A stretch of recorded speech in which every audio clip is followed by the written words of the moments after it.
but the program on live stream is the same as what you're in. So if you're in the Zoom room, the program that's on live stream is just a delayed recording of this program.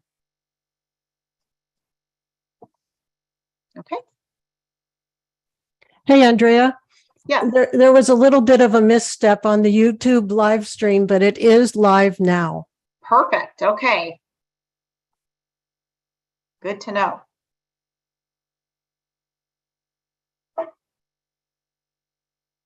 Okay, well, looks like we have a few people coming in. I'm going to go ahead and get started with our program. We have over 470 people here, plus Zoom, some folks on live stream as well.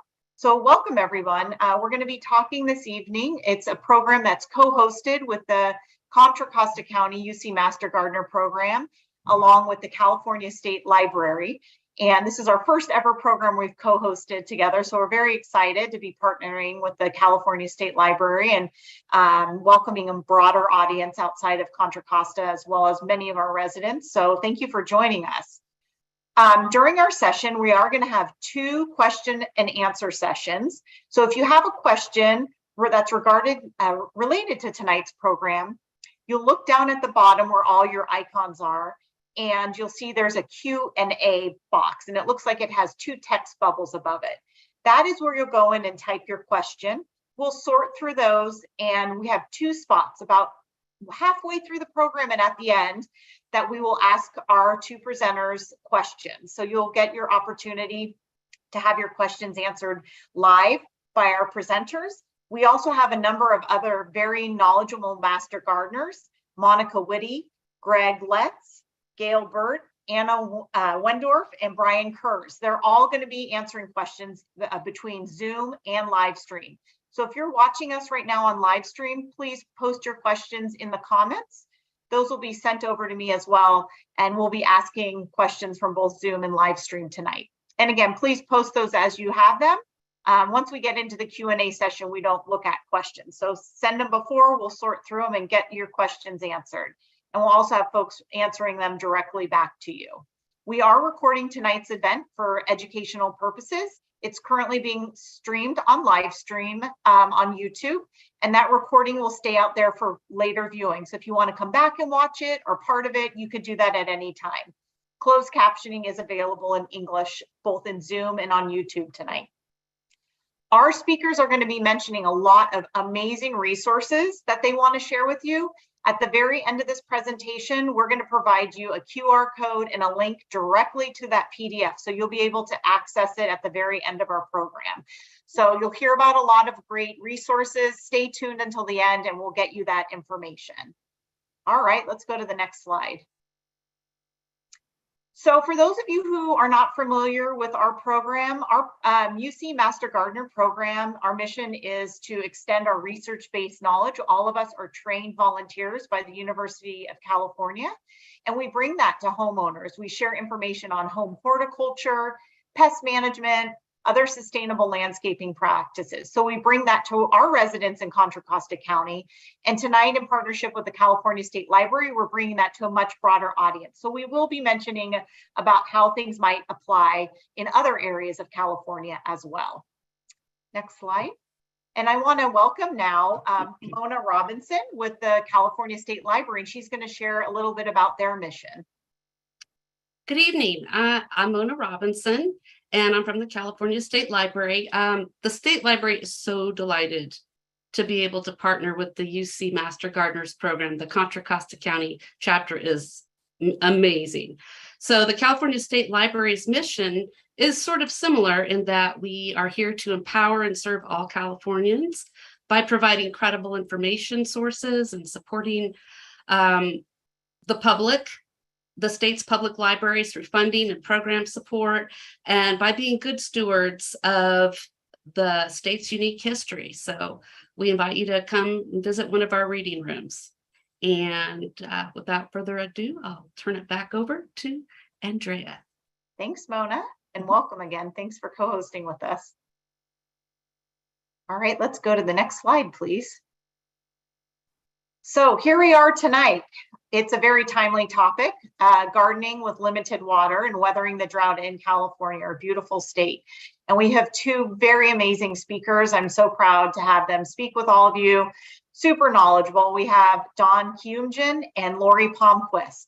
Lori's going to start off, and both are Master Gardener volunteers.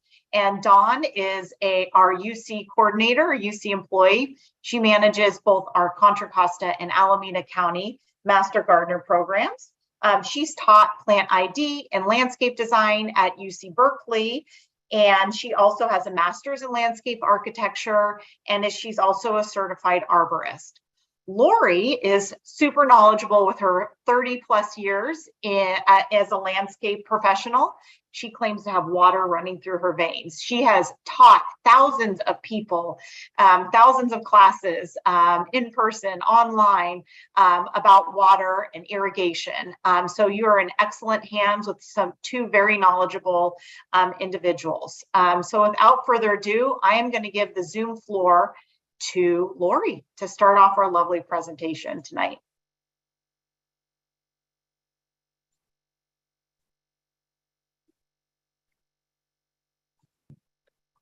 Excellent. Can you hear me? Sure can. Can you see me?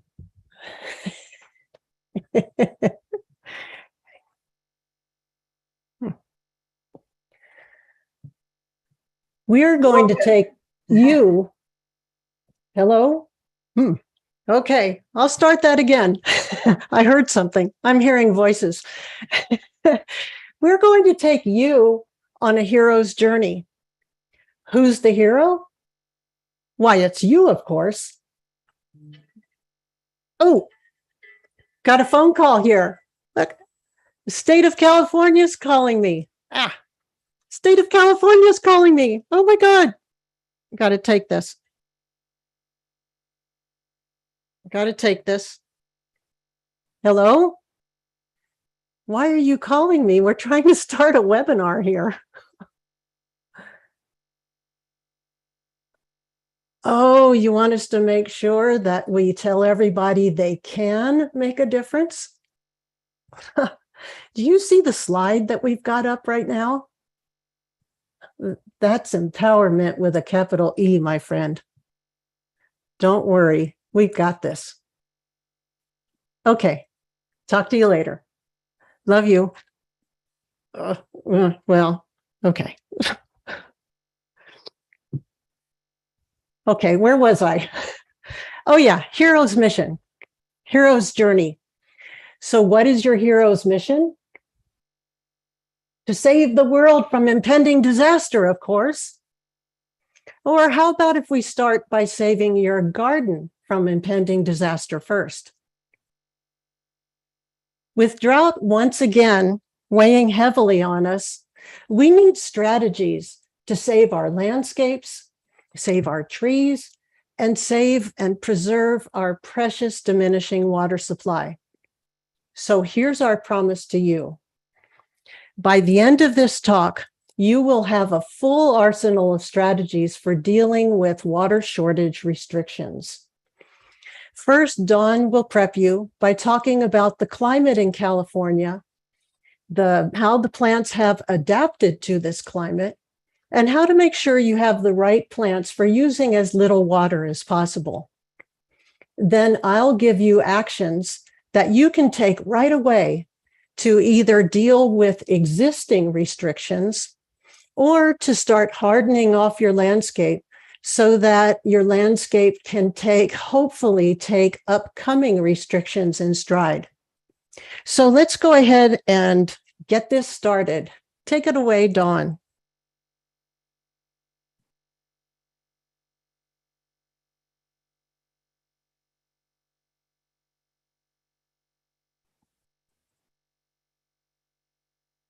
You're muted, Dawn.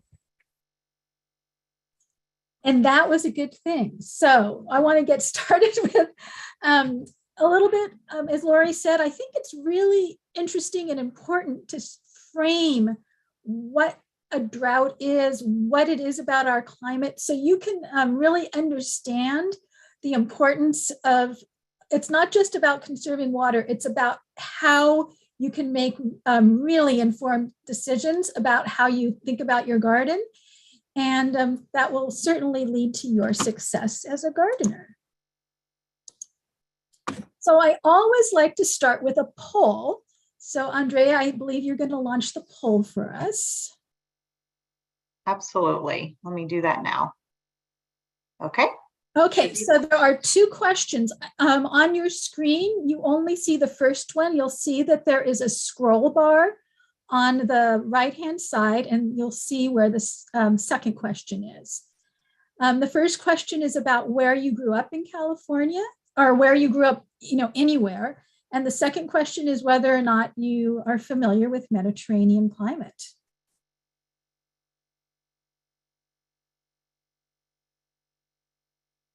Got about 50% and climbing rapidly, Dawn. So everyone's really participating. Excellent. I'll let you know when it slows down.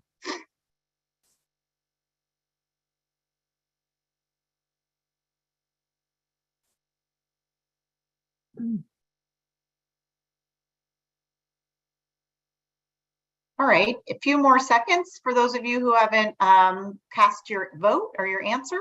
Go ahead and do that now. And those on live stream, you're welcome to post your answers in the comments. We'd love to hear from you too.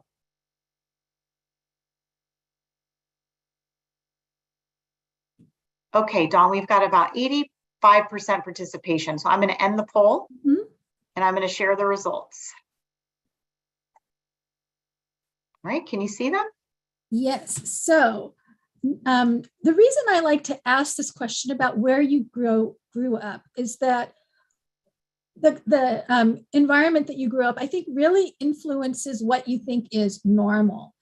And as you can see from the poll here that we have, not surprisingly, a lot of people from California, but we have about a third of the people on this call are from other places in the US, the central, the Plain State, the South, and the Eastern US. And I grew up, here's my background. I grew up in Central California, and my conception until I moved to the Northeast was that two things happen in the summer. The first thing is it's hot.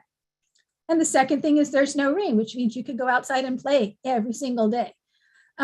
Then I moved to the Washington, D.C. area, and it was so strange. It would look cloudy, and it would be like 85 degrees outside and raining in the summertime. And by the time August rolled around, I just remember having a conversation with somebody in California and said, I can't believe this. It's August, and the lawn is still green.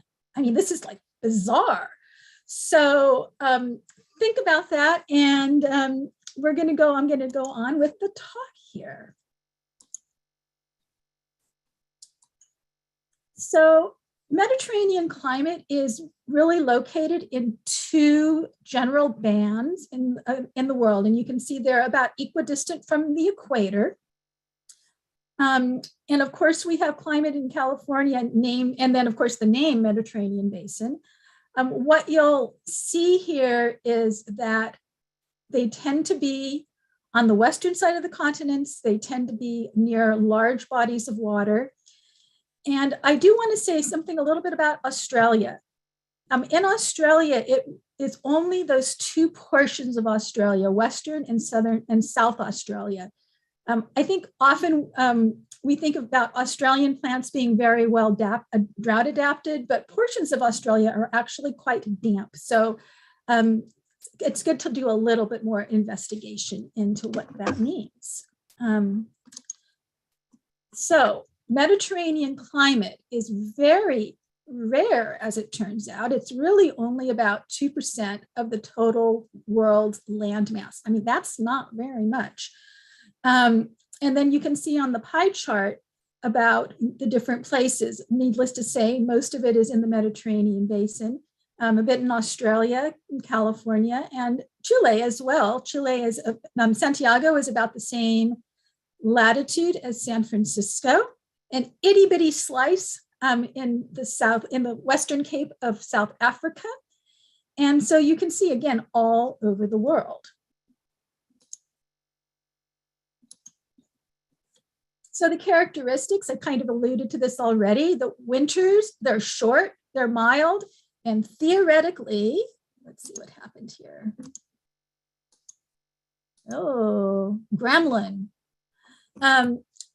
Theoretically, they're rainy, the winters, right? It's been a little bit unpredictable the last few years. The summers are long, they're warm, they're hot, and they are dry. And that is a continuing, boy, gremlin indeed, continuing piece. And then, as I mentioned, it's often on the west side of the continent. So the characteristics, Russell Beatty was a longtime landscape lecturer at the University of California in Berkeley. And he said something which I think is really interesting, which is that California is considered more Mediterranean than the Mediterranean basin itself.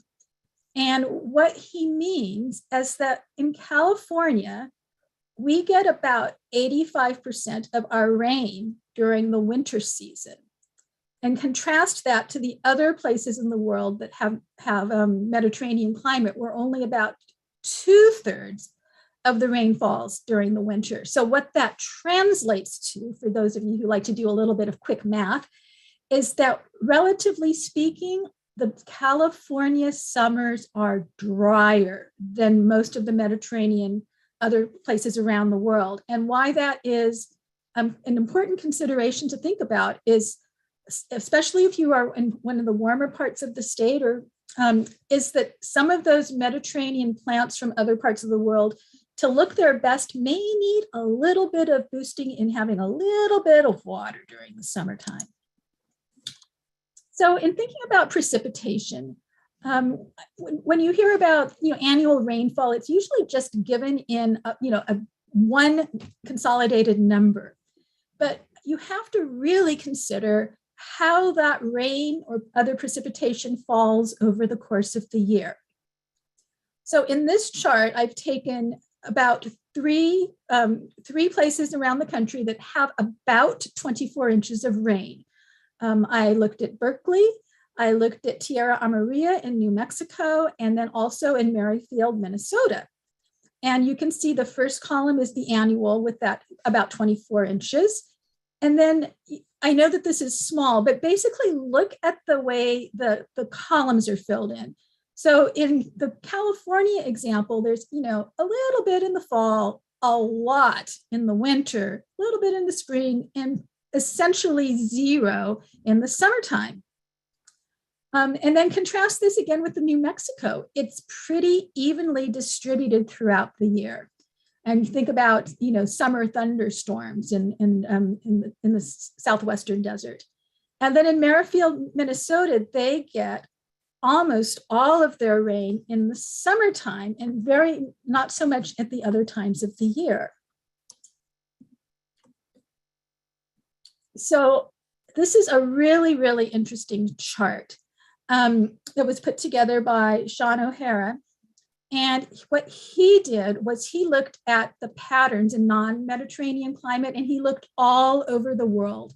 He looked at annual temperature, annual precipitation, and he looked at places in the US, places in Australia, in Europe, in all over the place. And what you can see here is that there is, not surprisingly, warm in the summertime, but oh dear.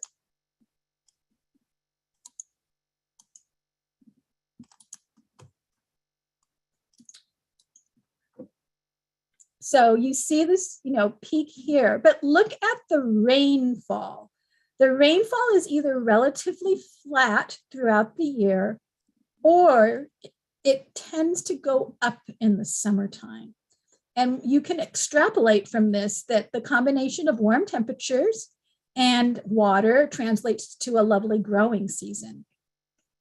Now look at the difference in Mediterranean climates. And again, these were looking at cities throughout the world. Both of these charts go from winter to winter.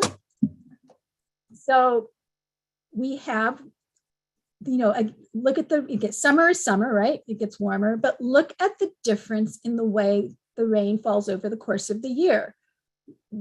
Rainiest in the winter, and then as we get into the springtime, it tends to decline, bottom out around the summer, and then pick up again during the fall and the winter.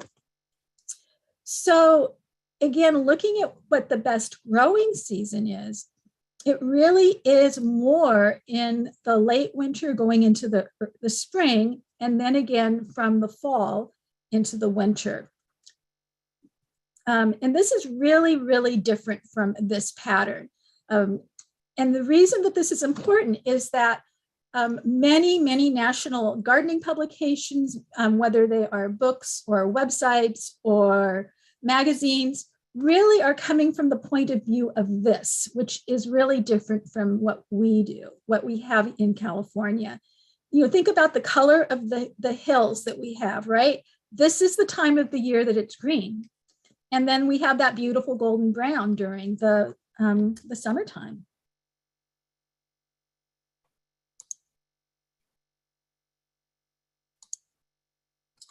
So drought. Drought is a typical feature of climate in Mediterranean climates and then in California. So here's a little timeline for you. Going back, 1,000 more years, this lake, Fallen Leaf Lake in South Lake Tahoe had no water in it. 1580, there was a huge drought, and essentially the giant sequoias failed to grow. And that, of course, is taken by looking at tree rings. The California state weather records didn't begin until 1895. Now, there are some weather records in San Francisco that go back to about 1850. But think about this, the records we have for weather in California are really, just a little bit over 100 years old. And people who study climate really look at climate on a longer view.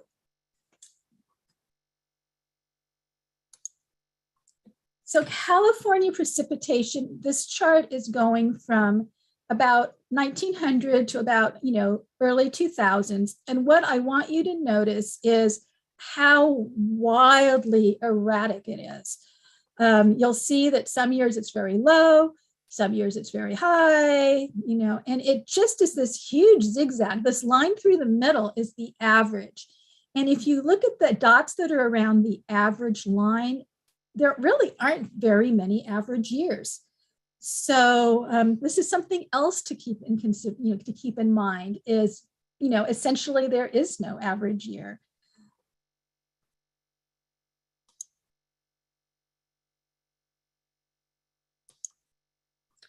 So next, what I really love to discuss and love to share with people are about the plants, about how plants have adapted to living in this really quite unusual climate. So the first thing I want to pose is why do we even need water? Why? But water is critical for photosynthesis. And I'm sure you'll remember this from your early days of science and junior high and all in that. So of course, the plant takes in carbon dioxide that combines with water. And then what I like to say is magic happens, right? You have the sun's energy combined with chlorophyll, and that then converts into sugars and oxygen. And those sugars, the plant is able to manipulate into all kinds of things. Without water, without photosynthesis, there's no life as we know it on this planet. So water has other functions in plants, but this is a really, really important one.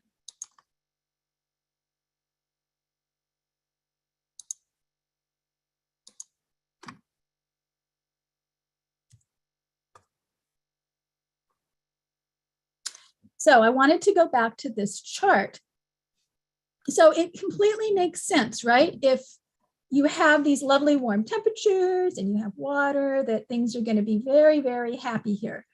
But let's talk about this. And this is what I want to address in this part of the presentation, which is, as we get into the summer, we have these warmer temperatures, and then we have less and less water available.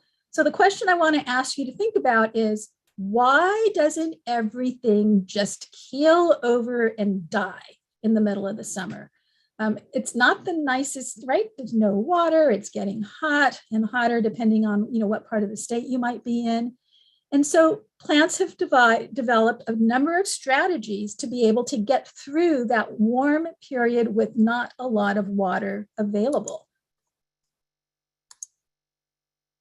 So there are two main strategies. We have one that is called the drought resistors, and we have a second one that's called the drought evaders. So first I want to talk about the drought resistors. Let me turn that off. So the first thing we have, a lot of the drought resistors we see have something to do with their foliage. We have something that are called sclerophyll leaves. Sclera means hard, like arterial sclerosis, and phyll means leaf. And so what these sclerophyll leaves, literally they are hard. They're tough, they're leathery, and because of that, they're less prone to dehydration. They're typically evergreen. It takes a lot of resources for plants to put into making evergreen leaves, so they tend to last for a few years. Sometimes the reason these plants the leaves are thick is because they have a waxy coating that again helps reduce evaporation, water loss from the leaf. And then there are something generally on the bottom parts of the leaves that are called stomata, and that word is from mouth. And for plants that are from a more temperate climate, the stomata are open. And what happens here is that is how the air and the water go in and out of the cell this way, right? When the weather is very dry, the stomata can close, and that is going to help conserve water, right? Because there's no doorway for things to go back and forth. That does tend to affect the rate of growth with plants, because with less water available, the rate of photosynthesis slows down. So I have, for each of these, I just have one example to kind of illustrate, and I wanted to illustrate sclerophyll leaves with the coast live oak. This is, of course, an oak that is found really literally up and down the coast of California, and I'm sure many of you are familiar with it. Look at the leaves, right? They're tough, they're leathery, they're stiff. And these, again, this is all part of that strategy for being able to resist dehydration during that warm summer. Another thing that we'll see on these plants is something either hairy or fuzzy plant leaves. And what that fur does is it helps capture the water. There's often a little bit of moisture in the air in the morning. And that does two things. One is as it evaporates, it helps cool the leaves. And there's also a teeny tiny bit of protection via shade with having that fuzzy surface. And this is another example of a California native plant, coastal sagewort. One more in terms of foliage is having a light colored foliage.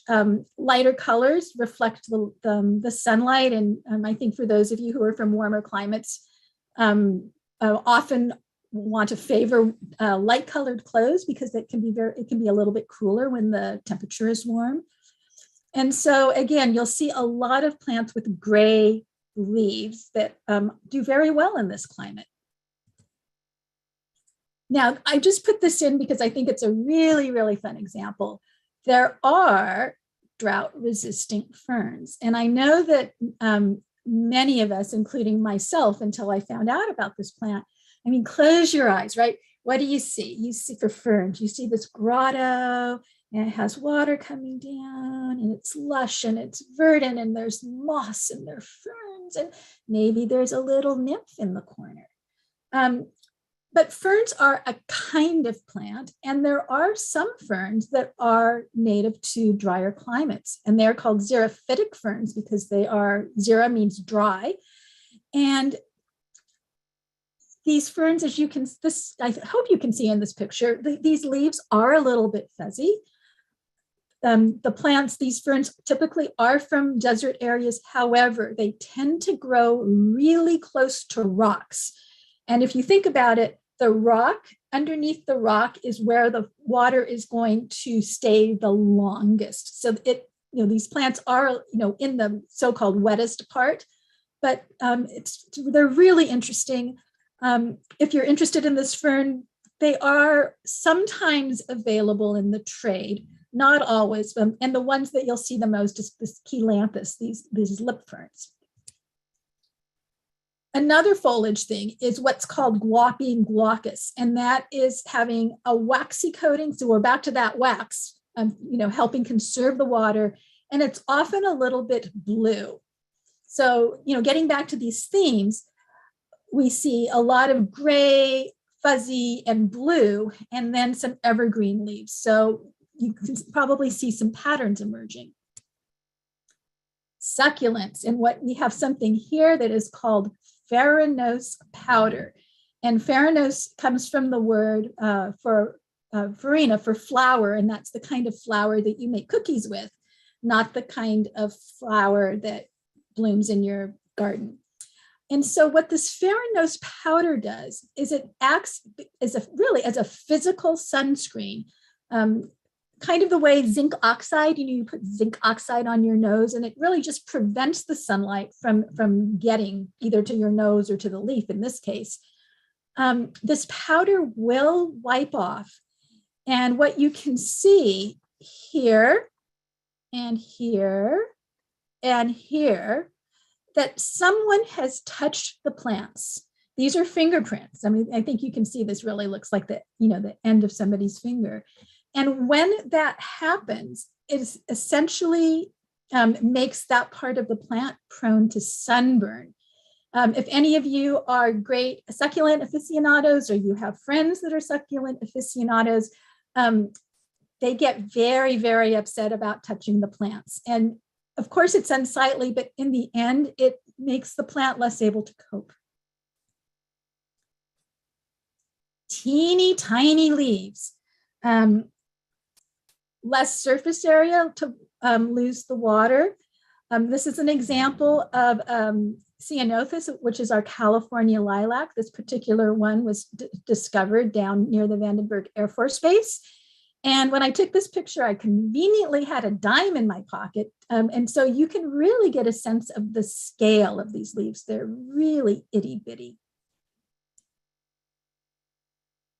Another really interesting thing that happens is something that's called seasonal dimorphism. Di, of course, for the word for two, and morph means shape. I really like words, and I imagine in this particular audience, there are probably a lot of other, a lot of you probably like words as well. So the seasonal dimorphism means that some plants start with, in the spring, with larger leaves, and then as the summer progresses, they get smaller. And so again, thinking about that graph, in the spring, it's starting to be very, very, it's very conducive for plants to grow, right? The ground temperature is nice. There is the beginning of warmth. There is still water available. And so the plant grows larger leaves. And by growing larger leaves, it's able to take advantage of all of those environmental conditions. And as we get more into the summer, the plant makes smaller and smaller leaves as a way to conserve resources. And so, as a gardener or someone looking at plants, if you see shrubs, it especially happens in shrubs, getting smaller and smaller leaves during the summertime, it's really no cause of concern. It really is, again, the way the plant has adapted to as the summer gets increasingly dry and increasingly warm.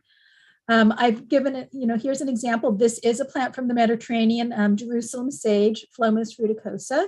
And then we also see it in our California native sages as well. And there are many, many other plants, but I wanted to give you a couple examples.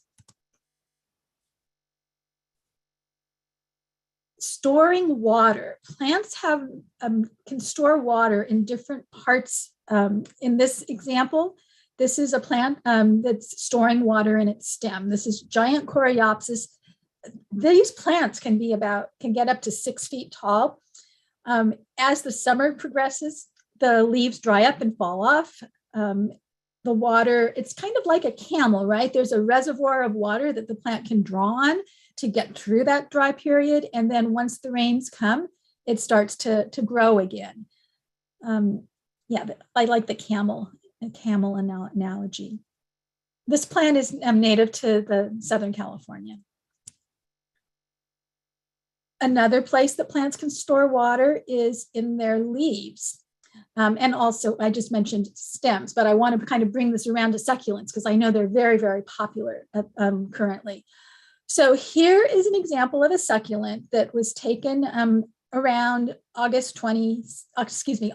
22nd. And what you see is that they're kind of closed up a little bit or really looking a little bit sad. But then about a month later, we had gotten some rain, and you can really see how the plant has rebounded. And I do regret that the color is not equal on these two pictures. But what I really want you to see is that this is this, that this is this, and that this pathetic looking thing up here is right here. So when thinking about succulents, they can look with no water during the summertime, they can start looking a little bit sad. And again, that is not something to be concerned about because once there is some water, once there is some rain, they will rebound. And I wanted to bring in a little bit about cactus here. This is what's called a stem succulent. There are also things that are not cactus that are stem succulents. All cactus are succulents, but not all succulents are cactus. And so here again is the way the stem is able to store the water. The spines, of course, offer protection against wildlife that may want to, get this water. And then the spines on a cactus, you may or may not know, are how the leaves have evolved over the many, many, many years. These started off as leaves and then they reduced down to spines, which, thinking about surface area again, reduces the places where the plant is going to lose water. And this is in a very, very extreme form. Interesting thing also about cactus or stem succulents is that the photosynthesis can take place in the stem rather than in the leaves. And that's why you see the green color here. So that's a little bit about the drought resistors. Next, I'd like to talk about drought evaders. And the way I like to think about drought evaders is that these are the plants that take their ball and go home. They don't want to play, they don't want to grow unless it's really nice for them. So we have a tree in California, the California Buckeye. And I know that we have a third of the people on this call are from places where it rains in the summertime. And I know that people who are from a rainy summer climate are just really baffled by this. The California Buckeye, it leaves out and it blooms usually in the late spring. And then by the time the summer rolls around, the leaves start to turn brown and the leaves fall off. And this is not a dead plant. This is a plant that's conserving its energy. The leaves are a place that the water can get in and out. But without leaves, there's less opportunity for the plant to use those resources. And if you think about deciduousness, I think, generally, and I thought this way too until I got a little bit more learned. We think about trees being deciduous as being something that happens in the fall and with fall color. If you think, especially for those of you who are from the Northeast, all that beautiful, beautiful fall color that we see. But really, deciduousness is a response to stress. And in places where the plants lose their leaves in the fall and the winter, the stressful time for them is in the winter time. The temperatures are cold, and if the water freezes in the ground, which it does, the ground becomes rock hard. That water is not available to the plants to be able to access. So the plant, dormant means go to sleep. So the plant goes to sleep, and then in the spring, in these fall deciduous plants, it wakes up. The stressful time in a Mediterranean climate is in the summertime. And this is, I think, a really fine example of that kind of plant. See, it doesn't want to play. It's just going to kind of hang out till it's a little bit better. We also have something that are called geophytes, things that love the earth. And, generally we call these bulbs. And this is another place where plants can store water. In this case, it's in their things that are underground. Bulbs often, as you know, bloom in the spring and the summer. And that bulb is able to store water and nutrients for the plant over the course of the summer. And in fact, the bulbs can remain dormant for more than a year. Again, some of these are not going to grow until the environmental conditions are right. They just don't want to play. Bulbs have another really interesting thing that they can do.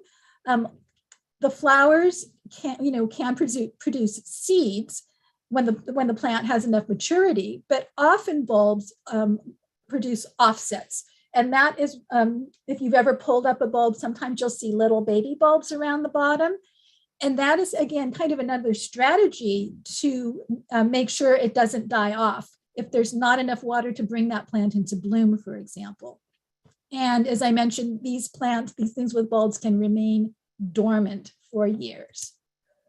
So I think when we think of bulbs, we think about tulips. And as you may know, tulips are actually not native to Holland. The Dutch were great traders. Tulips are actually native to the more in the Middle East, places in the high mountains where there are extremes of temperature. It's very hot in the summertime. It's very, very cold in the wintertime. And the soils are often very rocky and poor. So if you think about that, this is a great way to be able to survive those extremes of temperature. We also, in terms of this drought evader strategy, we have annuals, and an annual completes its life cycle in 1 year. That means the seed germinates, the plant grows, the flower blooms, it makes more seeds, the plant dies, the seeds fall to the ground, and nothing you can do is going to make that plant live longer than 1 year. I put this example of basil. If you've grown basil, or perhaps you've heard about, keep pinching those flowers off to encourage the plant to make the basil leaves, which of course is what we enjoy for our cooking. But at some point, no matter how much you pinch those flowers off, it just succumbs. It's done. So again, this is a way that a plant can opt out when the conditions are harsh, whether that is in the summertime or in the wintertime, again, depending on what part of the world you're in. In California, these are often seen in our chaparral and our scrub. And again, as a strategy for being able to go over long periods of time, the seeds can often survive long periods. They can go for years and years without germinating. And in fact, this year I had some seeds that were from about 2014, and I was curious if they would germinate, and they did. So many strategies. One of the things I did want to mention about annuals is that a lot of plants that are grown as annuals, or if you have looked at a book on annuals, many of those things in their native climate, in their native habitat, are actually perennials. And I think a good example of that is Sweet Alyssum. In the Bay Area, Sweet Alyssum does persist throughout the year, and it does get a little bit woody at the bottom. It's considered actually a subshrub. But in a harsher climate, it really is an annual. So, it only lasts one season. So when talking about annuals, I mean really those ones that in their native habitat only will grow for 1 year. We have many, many beautiful ones in California. Here's an example of Globigilia. And this plant, just for fun, you'll see, if you look closely, you'll see that it has blue pollen. And this bee is really getting to, wants to collect that blue pollen. So I just wanted to review, plants have a number of strategies for surviving drought. If you think about the drought resistors, they have a certain kind of experience. You have the sclerophyll leaves that are dark green, they're evergreen. And then you have that whole set of things that are fuzzy or gray or blue. You have things with teeny tiny leaves. You have plants that are able to store water in various parts, and those plants, especially the succulents, have a real presence about them. And the drought evaders are not there most of the year, part of the year. And in terms of thinking about how you might design your garden, which is a whole nother talk or another life learning experience, it's really, really important to think about how you put things together, because if you have too much of these dark green leathery leaves, it's all going to look the same, even if it is, even if they are different plants. So I wanted to share some further thoughts with you. Seasonality. I think this is an example of what we think about seasons, right? We have the snowy wintertime, and you can see the shrubs have no leaves on them, and the big trees in the back. And then spring happens, and the forsythia blooms, the daffodils are in bloom. And if you look carefully at those trees in the background, you can see they're having a little bit of pink, and that is the leaves that are starting to come out. But let's think about seasonality in a Mediterranean climate. We do have seasons, but they are not the 4 seasons of a temperate climate. And again, going back to this, thinking about how the California hills change from green to golden. We have spring on the left, obviously, and then we have the golden and the trees on the right-hand side. And this in itself has its own beauty. And I think this is something that we really need to embrace, is that this is okay. With very careful planning, you can have green plants in your garden throughout the year, but just this is okay. One of the people who settled in California, actually late, there were people who came in the 1850s, 1860s, who thought the California climate was wrong. They came from the Northeast. They didn't understand why there were no trees. They thought there was a mistake made, and they they just didn't get it. And it's okay. It's okay. So I want to just reassure you there. I want to go back to this picture. So if you look at here in the snowy version, no one ever says, well, let me go back for a moment. When you go back to the green and the brown, you can grow just about anything in California, right? You just add water and it grows. But think about this, in this picture, no one says in the snowy landscape, wow, if you just added heat, you could grow anything, right? That's called a greenhouse. So really think about that and how we think about manipulating and being able to make things grow here that maybe are not well suited. And if you are a plant person like me, I always make very careful selections about those things that maybe are not able to go through the summertime, but I always make sure that they are very well considered and in a place that I can really, really maximize my enjoyment of them. So to close up, I wanted to talk just a little bit about form and texture. You can put beautiful combinations of plants together. These are actually in Santa Barbara. On the left, you can see these really strong darker green vertical things, and then that really complements the little round lighter green leaves. On the right-hand side, you can see this beautiful puff of purple. This is the red or pink spires. We have larger leaves. This is hummingbird sage. This is a California native. So you could put things together in really quite beautiful fashions. This is at the San Francisco Botanic Garden. Again, both of these pictures show a great contrast of color, of texture, of form. And that Agapanthus, I know that in California, we often sort of dismiss Agapanthus because it does so well and it's used frequently. But if you're from a place where Agapanthus doesn't grow, for example, upstate New York, this would be a really treasured plant because you would need to dig it up every year and put it in your basement and then replant it. So again, going back to the context about where you're from and what you want or what we want out of our landscapes, it very closely is tied with the climate. And succulents. Succulents are always a lot of fun. And this is just a quick picture of many different colors and forms and shapes. And that concludes my portion of the talk. Wonderful. Great job.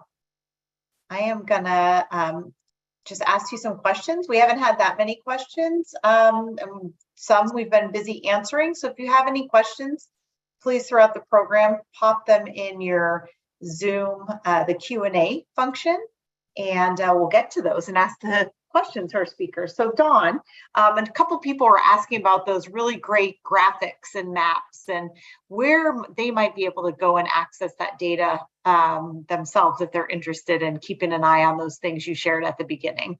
Right. So you can, in terms of, say, the precipitation things, you can go onto the state website, you can go onto NOAA and find those graphs.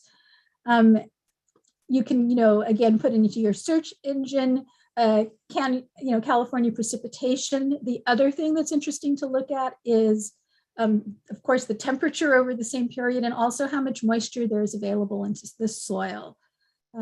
Check your university websites for that as well. Okay, great. And a couple people were asking how frequently that is updated. Is it every year, every 10 years? They're curious how often that data gets updated. So the precipitation is updated regularly and certainly annually. It's updated monthly. Monthly, thank you, Greg. Yeah, and you can go, so it's NOAA's Climate at a Glance, and you can go on there and manipulate whatever that you want to do with the variables by year, by month, by the whole history. Mm-hmm. Great, wonderful. So Dawn, you talked about how during the summer, some of the plants, the leaves get smaller, and a couple of folks have asked, what about flowers? Are flowers smaller during the summer months also, or is it just the leaves that act in that way? Not necessarily. It takes a lot of resources for those plants to make flowers. And so again, if you're thinking about the function of leaves, the leaves are photosynthesizing, whereas the flowers are there to attract pollinators and to make the seeds to ensure that there will be more plants to come in the future. Okay, great. Comment was made that Buckeye tree picture that you showed, how it looks so dry during the summer months, and some areas of our state have concern over fire safety. If you have a Buckeye during the summer, what's the best way to keep your yard and around it fire safe? The fire safe part is a whole nother presentation, but keeping dry leaves raked up is always a good first step. Great. And for those of you who are interested in fire safety, we Fire Safe and Firewise Landscaping, we do have a program on our YouTube channel on that. Great. Well, those are all the questions for now. I am gonna turn my video back off and turn it over to the wonderful Lori, who will present her part of the program tonight. Lori, it's all you. Okay, cool. Can you spotlight me? I'm in the process of doing that, you bet. There you go. All righty then. Okay, so then this is the portion about controlling water in your garden. Now, there are 3 overarching principles of landscape water conservation. Let me do my keyboard instead. The first is to lower the water needs of the landscape. The second is to leverage alternative water sources. And the third is to optimize irrigation. So we'll be going through examples of each of these. First of all, lower the water needs of the landscape. Now, the lowest hanging fruit for lowering water needs of the landscape is to get rid of the lawn and replace it with low water plants. And the water districts are literally paying us to do this. And so this is an example here of two of the water districts in our county, Contra Costa County, where just screenshots of their lawn conversion rebate programs. And they are plentiful, and sometimes the state has a lawn conversion rebate as well. They don't have one right now, but I'm hoping that it'll come back. And of course, what we recommend is that you not plant new plants until the fall so that Mother Nature can establish the plants for you. We don't want to be planting plants in the summer.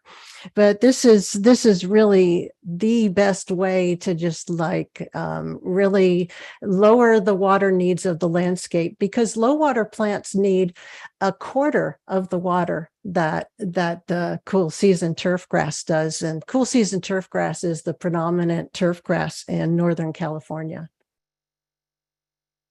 Leveraging alternative water sources. So the first one I'd like to talk about, and this main one, and this is a big one, because we should be taking advantage of that free water that falls from the sky. It's free. And you'll notice here that I'm not even talking, I don't have cisterns and barrels and tanks that I'm showing here. I'm showing the landscape itself. So what I'm suggesting here is that you do what we call passive rainwater capture, and that's with the landscape itself, so that our living sponge landscape actually receives the rainwater and holds on to it as long as possible. So you can sculpt the land, you can put in rocks, you can build in rain gardens. And what we want to do is slow down that water that comes off the roof.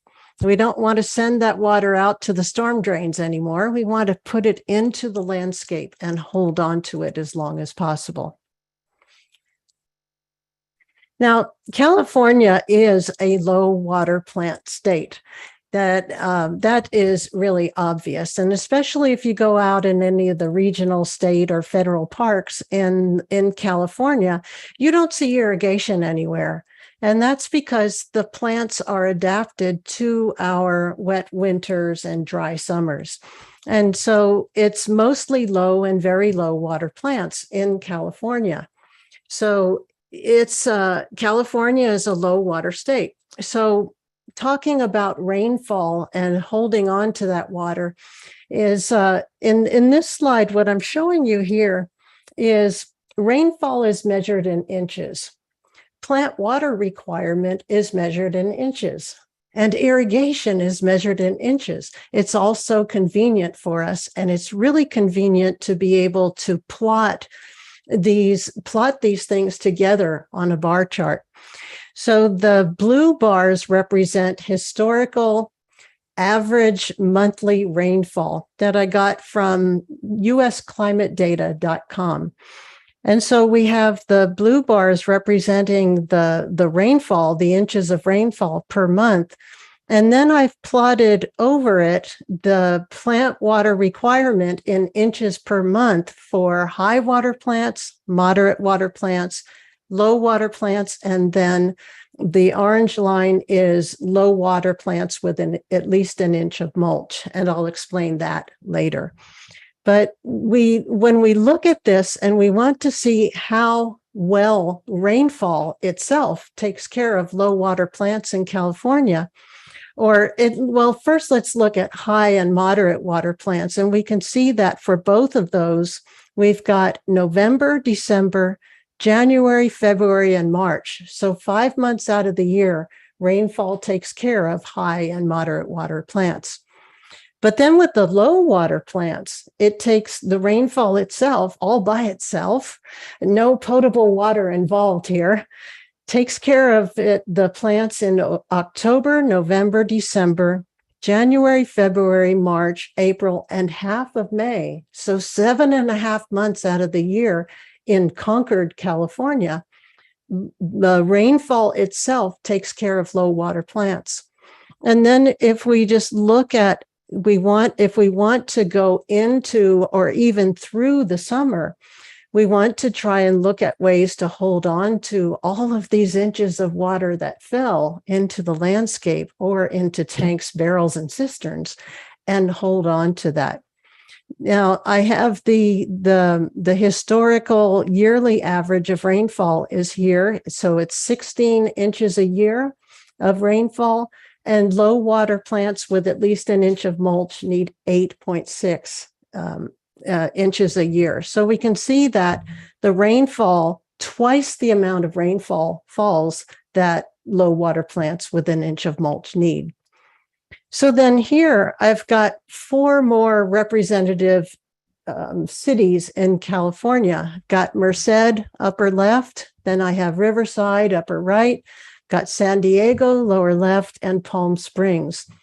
Now, with all of these, they're exactly the same as the previous slide.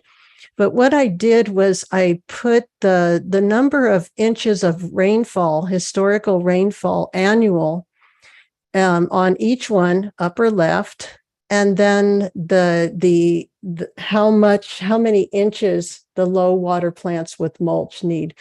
And what I can see here, it's pretty much the same story as the previous slide, where 7 to 7.5 months out of the year, rainfall itself takes care of low water plants, even in all of these cities, except for Palm Springs. Once we get into the desert, it's a bit of a different story there. So when I'm looking at this, what I can see is, and San Diego is really interesting too, because San Diego is 1, 2, 3, 4, 5, 6, 7, 8 months out of the year. Now this February thing, that's a little of an anomaly, and we can probably even hold on to this January rainfall in the landscape for February. But what I'm seeing here when I look at this is that any place in California that gets 10 inches or more of rainfall can really take care of low water plants well into the summer.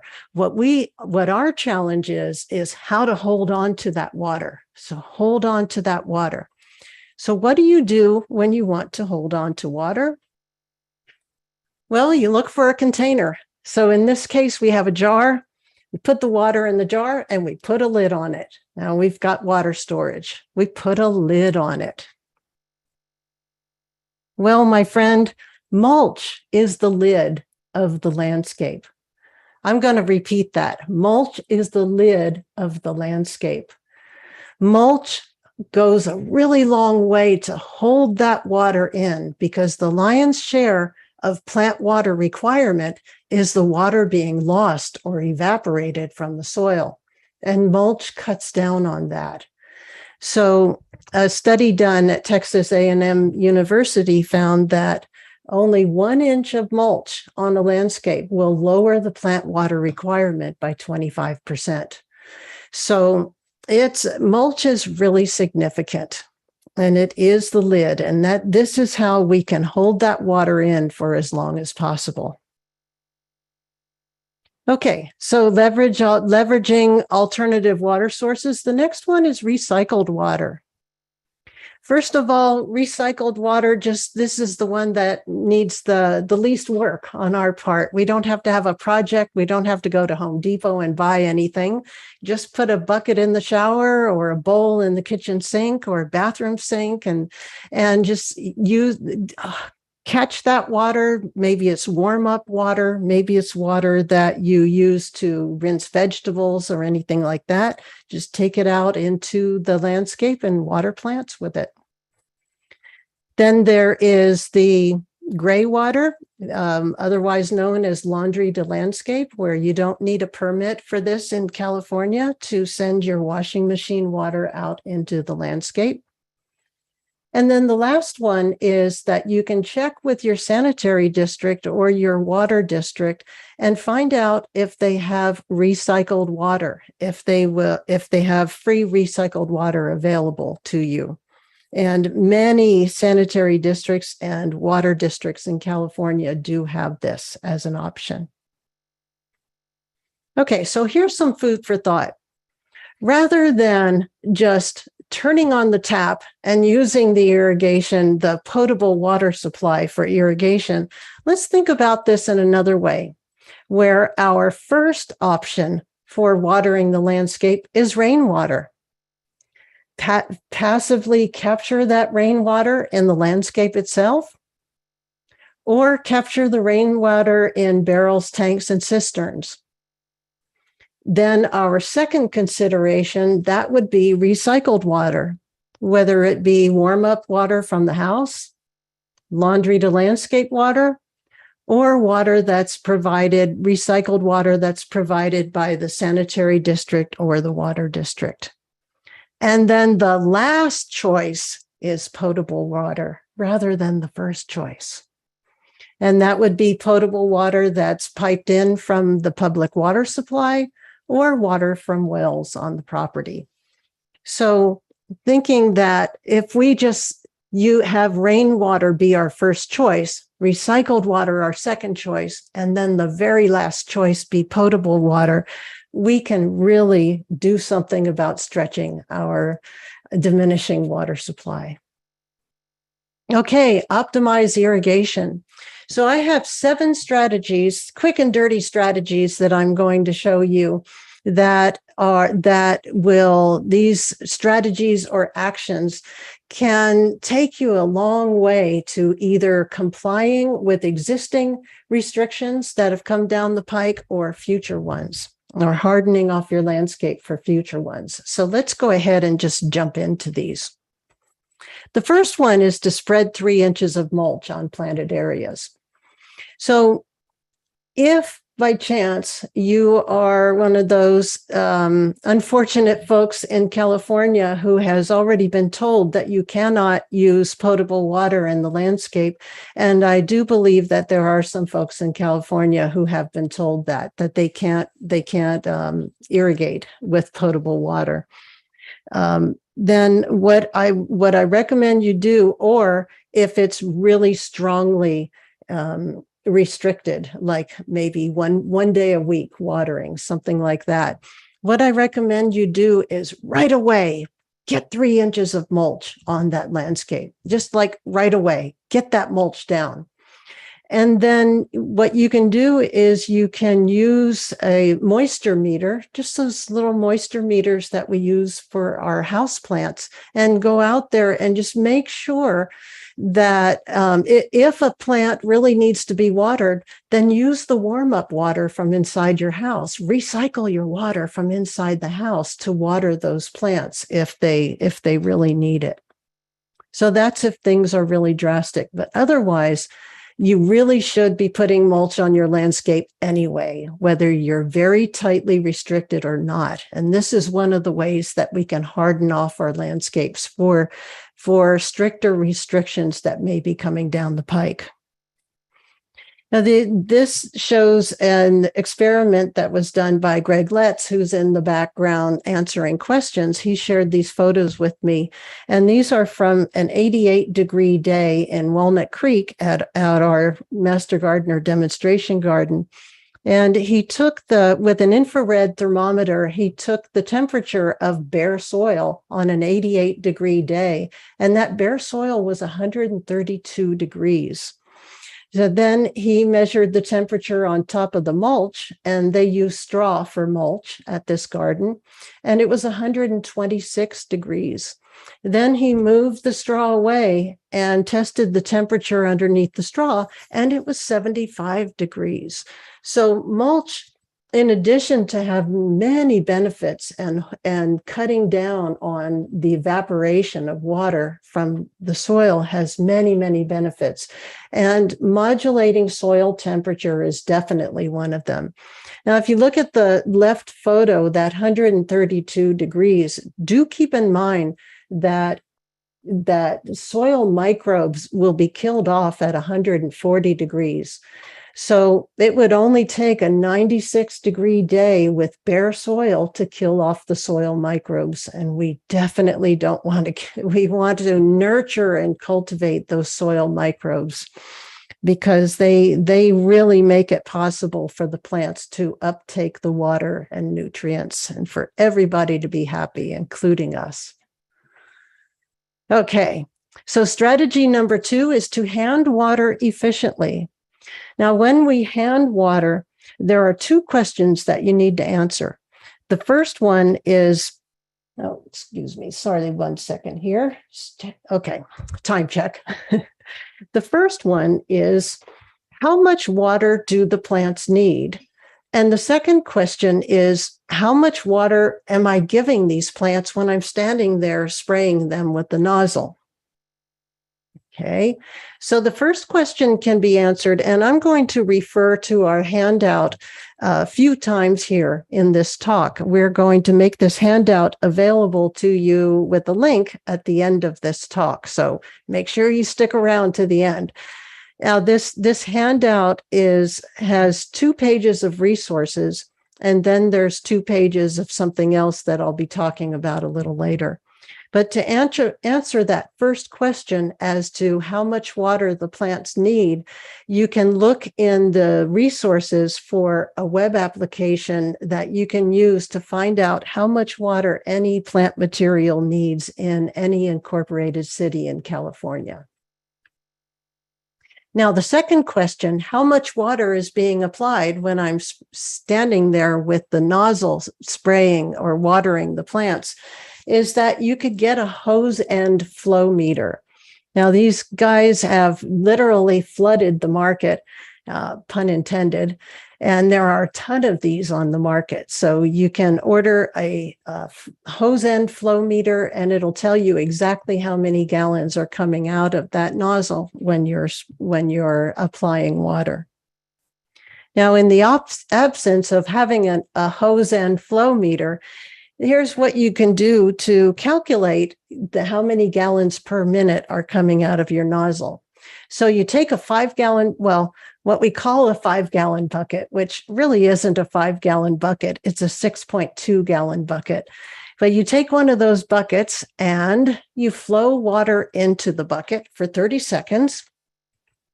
Then you measure the amount of water that you flowed in for 30 seconds. Now, I wouldn't use the bucket to measure it because, as I said, it's 6.2 gallons. I would pour that water into something with a more accurate measurement. And then you multiply by 2, and this will tell you how many gallons per minute that spray nozzle is spraying.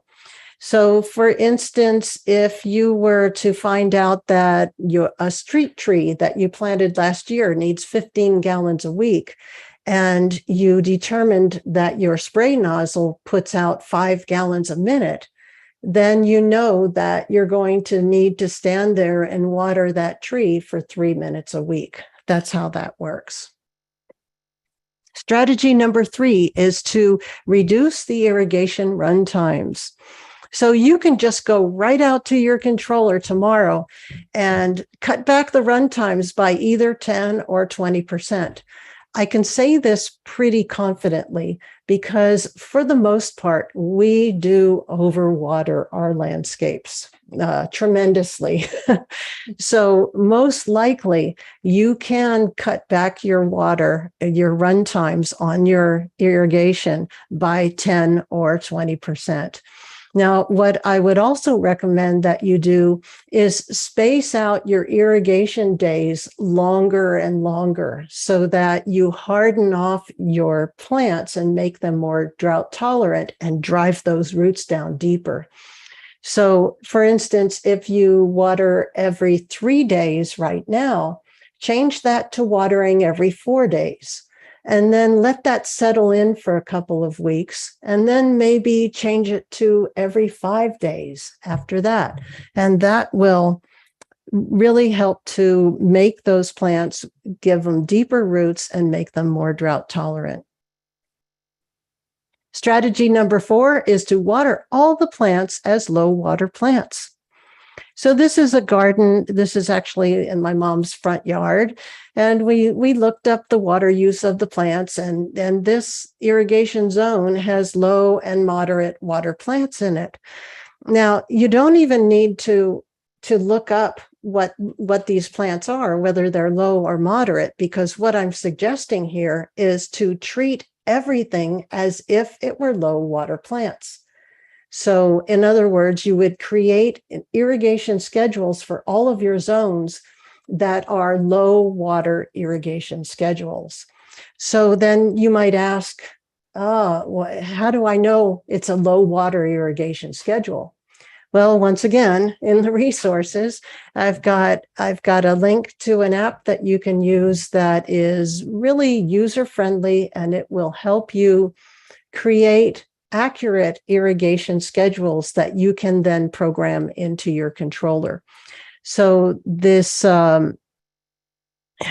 irrigation schedules, program it into the controller, and then what you do is just tell that app that all of your zones are low water zones. And then you would give extra water to the plants that complain the loudest. Maybe use that warm-up water from the house to what gives the plants extra water that complain the loudest about it. Okay, strategy number 5 is to adjust the irrigation schedule monthly.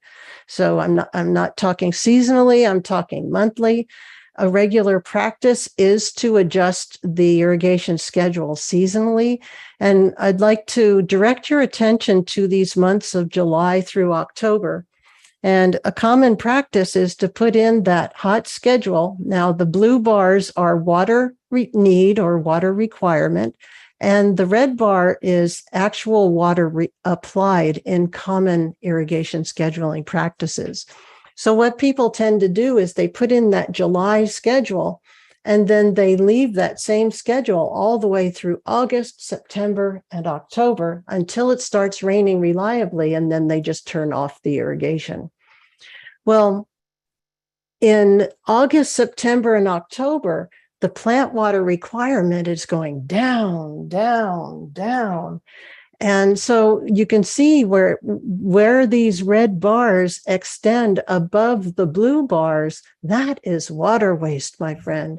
And that can be a lot of water that's wasted there just by leaving that irrigation schedule in for 4 months rather than changing it monthly. Now, the plant water requirement is going down because the days are shorter, okay? So, and the primary driving force of plant water requirement is sunlight. All right.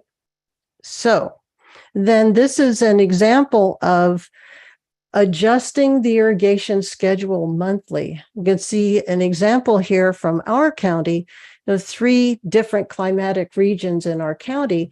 And I have the July as being 100%. And then these are the percentages for all of the rest of the months of the year. Now, there is in the handout, there is a link to a web application where you can get these these monthly percent adjusts for your city, because it covers every incorporated city in California. Now, I want to mention here that smart controllers do this automatically. Okay, so, hang on 1 second here. Let me check something. Yeah, smart controllers do this automatically, only they don't adjust it monthly. They adjust it every single day. 365 days a year, they are creating an irrigation schedule based on the weather. So then on my next one, just put in a smart controller. Then you won't have to worry about all of this. You get it programmed correctly from the beginning, And that puppy will just keep going and saving you water. And you're going to see tremendous water savings when you install a smart controller that is programmed correctly. All right, strategy number 6 is to replace inefficient sprinkler nozzles with efficient ones. Now on the bottom row here, we have the inefficient nozzles, and on the top, we have the ones that are considered efficient.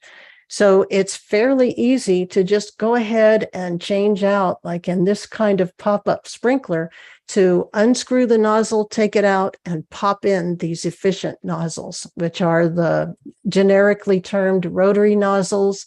And these single stream rotors, the long distance rotors, are considered efficient also. And this is just a screenshot from a video from a website called beyondthedrought.com that we created in the last drought, where there are 9 videos that instruct you how to manage your landscape in a drought. And this is from the video that shows how to switch out the nozzles. And the last strategy is to perform an irrigation inspection. Now, part of the handout is that it is an irrigation checklist, and it shows you what to look for when you inspect your sprinklers and your drip. And it tells you what to do when you encounter issues with your irrigation. Now, when you inspect the irrigation, you just turn on each zone one at a time, and you walk around and you look and you listen. Now, with sprinklers, you can see when things are amiss. You can see tilted sprinklers, you can see sunken sprinklers, you can see ones that are facing the wrong way.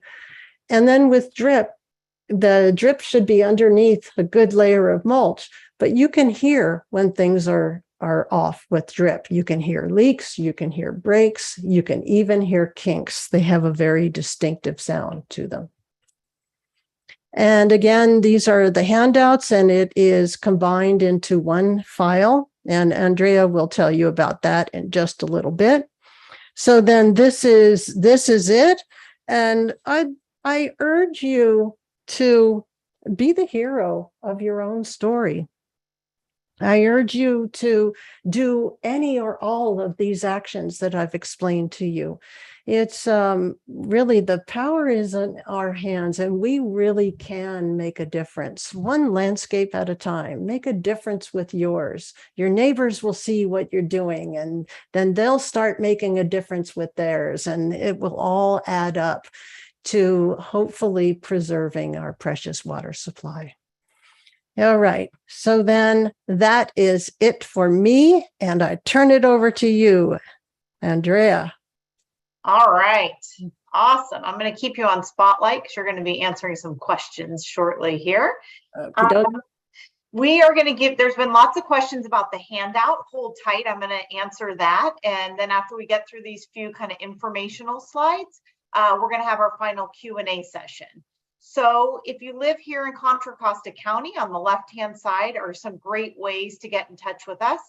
Our website has information, even if you don't live in the county, information you might want to access about growing edibles and a lot of other great resources.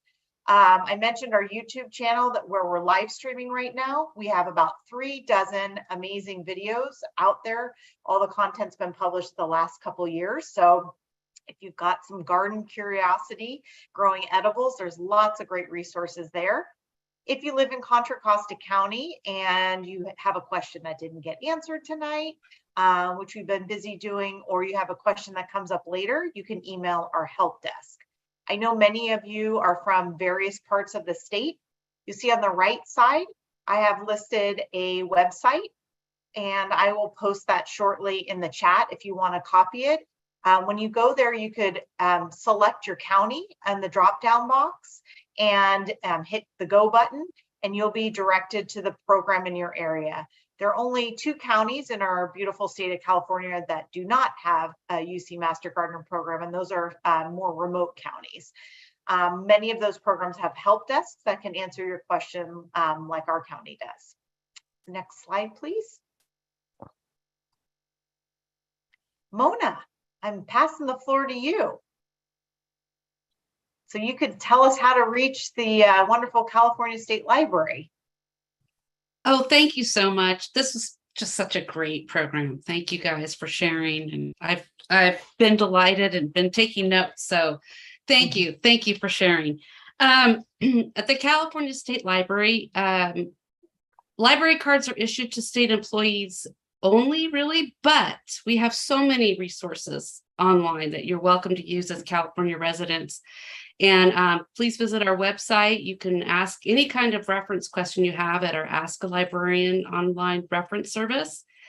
We have subject experts in law, government publications, California history. And you can also request our materials through interlibrary loans through your local public library.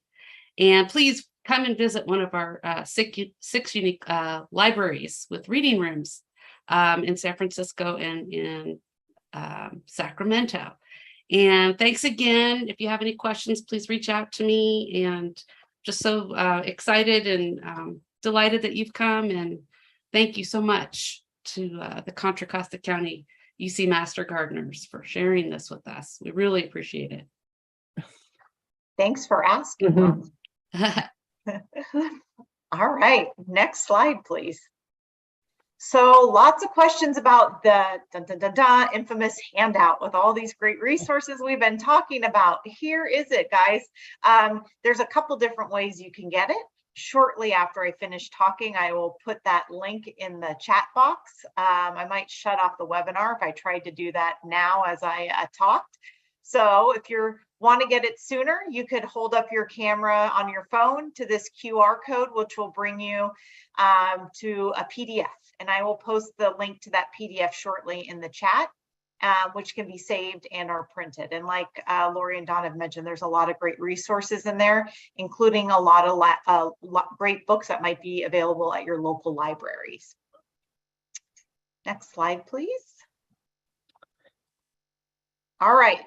Before we get to questions, we have one more slide. All of you registered for this program tonight. Thank you. You were asked if you would be interested in completing a voluntary survey. For those who said yes, keep an eye out. In about 3 months, our UC statewide office will send you a voluntary survey. It takes about 10 minutes to do, and it provides a lot of great, valuable information to us to let us know how we can make sure we're offering really great quality programs that really meet all of your needs. So if you could take some time to fill that out, we would really greatly appreciate that. So keep an eye out for that.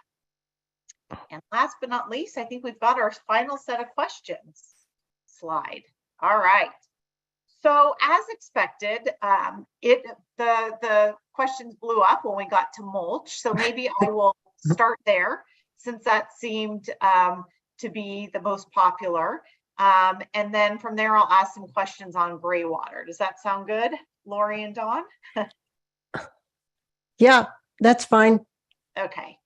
And I'm going to just really quick, I'm going to put the, I just put the link to the handout in the chat room for everybody.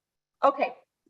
So lots of questions about rocks and mulch. So let me just kind of summarize what these questions are, and you could talk through them. People were asking if, should a layer of rocks be a good way to, one, mulch, and two, help retain water, in their landscaping? And is it a more fire-wise choice? So maybe if you could talk a little bit about using gravel or rock mulch, and then maybe talk about some fire-wise choices for mulch. Dawn, would you like to speak to that?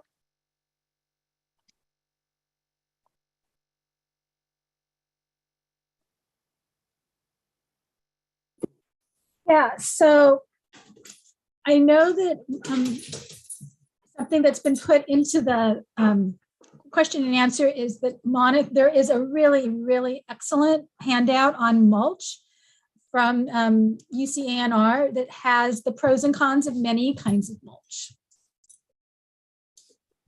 And yeah. Okay. Yeah, I'm sorry, I got a little bit distracted here for a moment. No, that's okay. Do we want to talk about how it, a little bit about mulch and the heat aspect? So I would add to that though, the questions regarding fire safety is to check with your local fire district and see what their regulations are. Yeah. Typically, many of them are inorganic materials only within 5 feet of the house, sometimes 10 feet. So I would check what that is locally. That question came up a lot. Mhm. Yeah. Yeah. Another question regarding mulch is, if somebody asked, and I saw it in a couple other different phrase ways, if I were to add 3 inches of mulch in my property and I'm using overhead sprinklers, how do I ensure that my plants get an adequate amount of water? Mhm.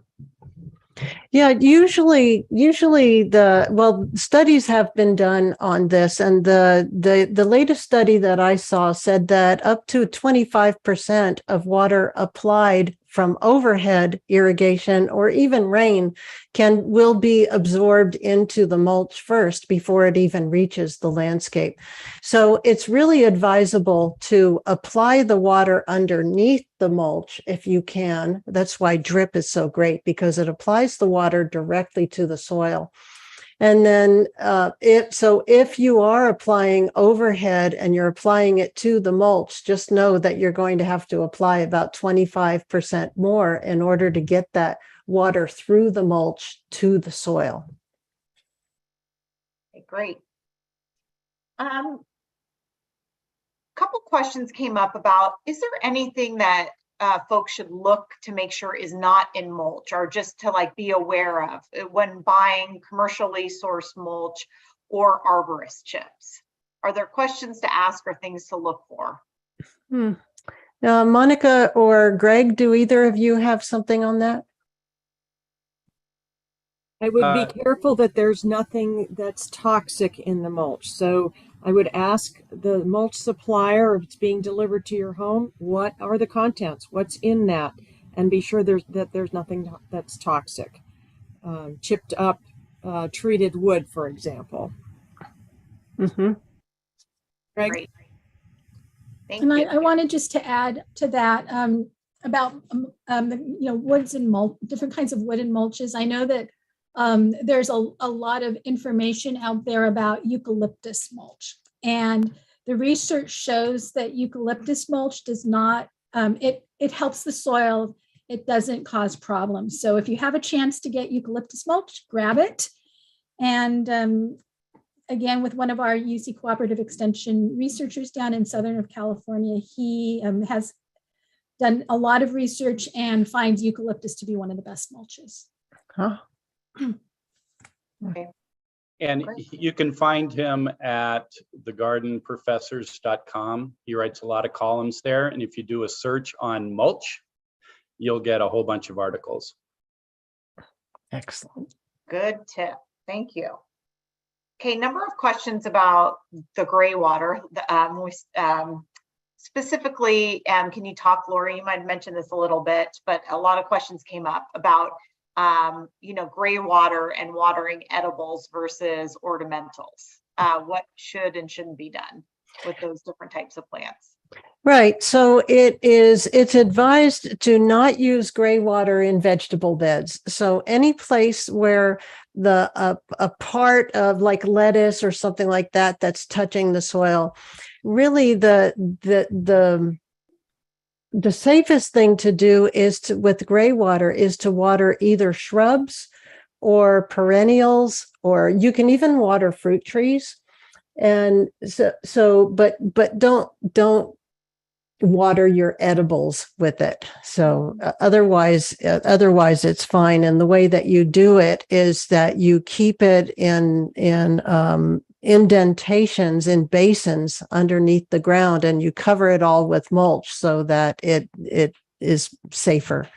But that's what you can water with the gray water, especially the laundry to landscape gray water. Okay, great. Thank you. Also, I don't know if anyone knows this, but this came up and I thought it'd be a good question to ask if we know, and maybe it's something folks can Google search, but there is a question out there is, are there any tax credits being offered if folks are utilizing gray water in their landscape? Tax credits.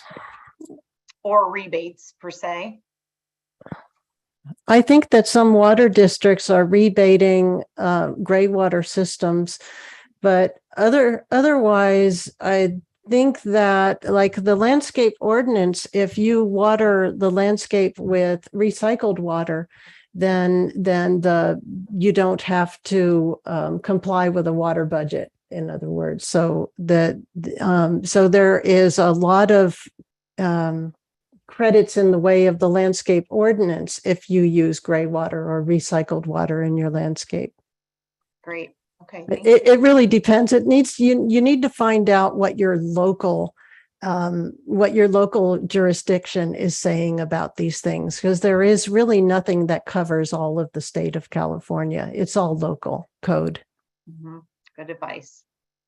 Couple questions popped up about folks who are turning off their water on their lawns, but have a question about turning irrigation off. So their, lawns have gone brittle and they're wondering what is the best way to water those trees or plants that might have been close by the now dead lawn per se, where the sprinklers were turned off.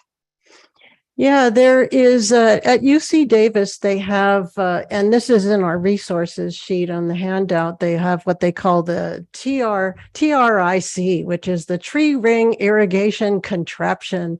And basically, it's just an inline tube that you connect to a hose bib.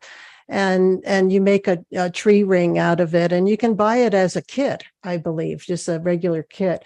Another thing that I recommend to people is that they use soaker hoses, and you can put the soaker hose in a spiral for a tree and start that spiral about 3/4 of the way out to the end of the canopy. So you don't need to put it in close to the trunk, but start it 3/4 of the way out the canopy and then put it out to at least the edges of the canopy.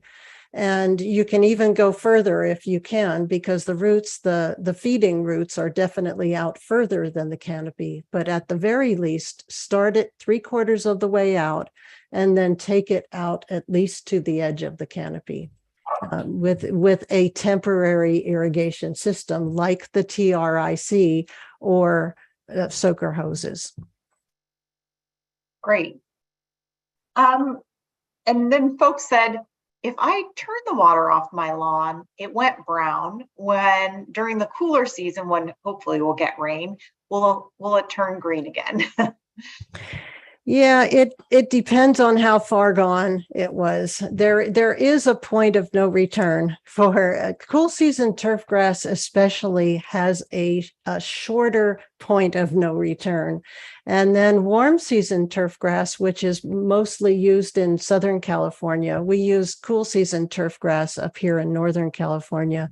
But if it's warm season turf grass, then it can go a lot longer, because that's actually meant to go dormant at some point, whereas cool season turf grass never goes dormant.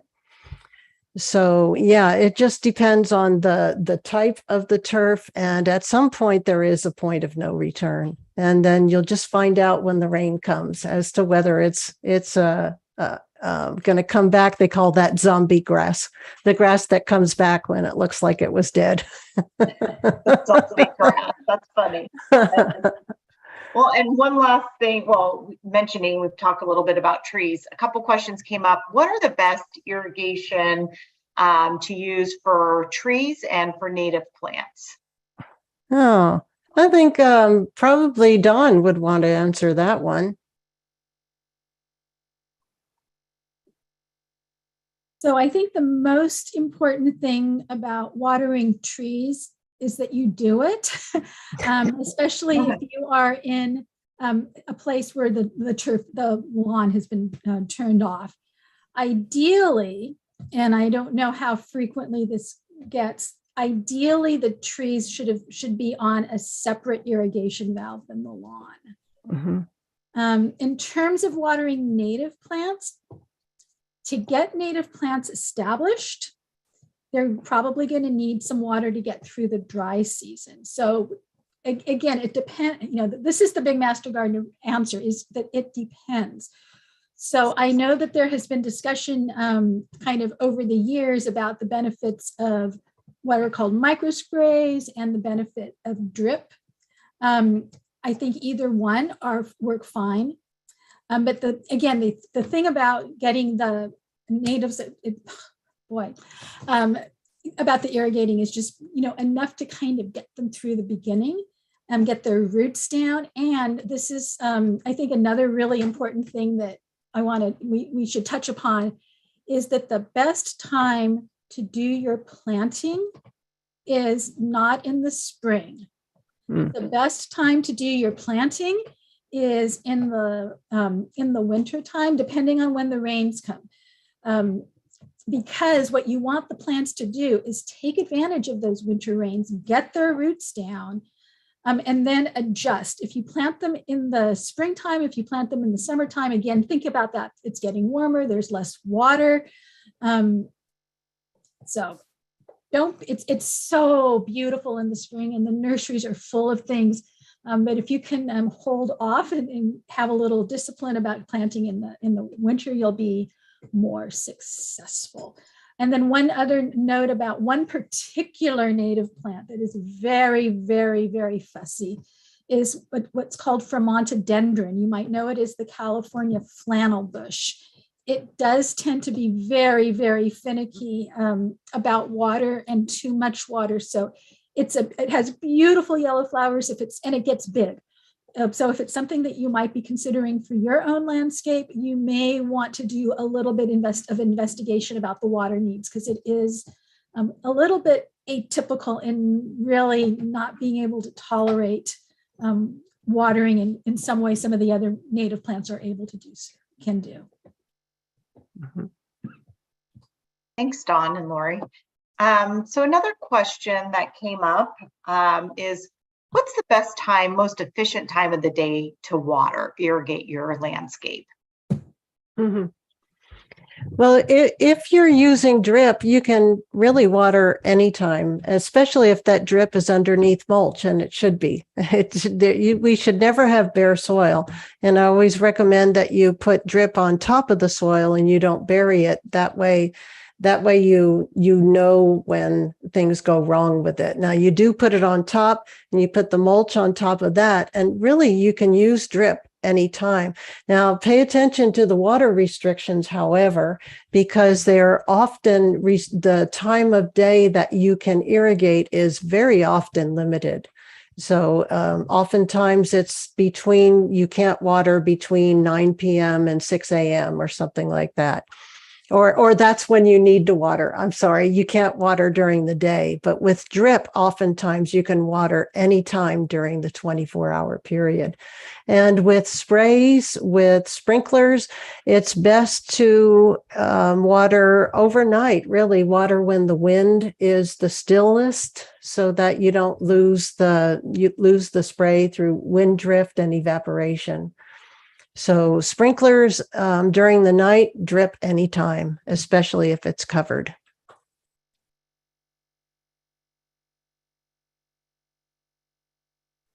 All right, well, great. That wraps up all the questions. We had a lot of them, and thank you again to all of our folks who attended on YouTube live stream and on Zoom, and to all of our Q&A folks who've been busy answering all your questions, Monica and Greg and Gail and Anna and Brian. So thank you. And thank you, Dawn and Lori, for all your hard work, and for Mona for co-hosting this program with us.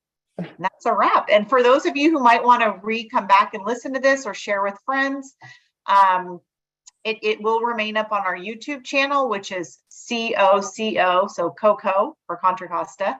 So it's COCOMGUC. You can find that and a bunch of tonight's program and other videos as well. So thank you, everyone, and enjoy the rest of your evening. Good night. Good night.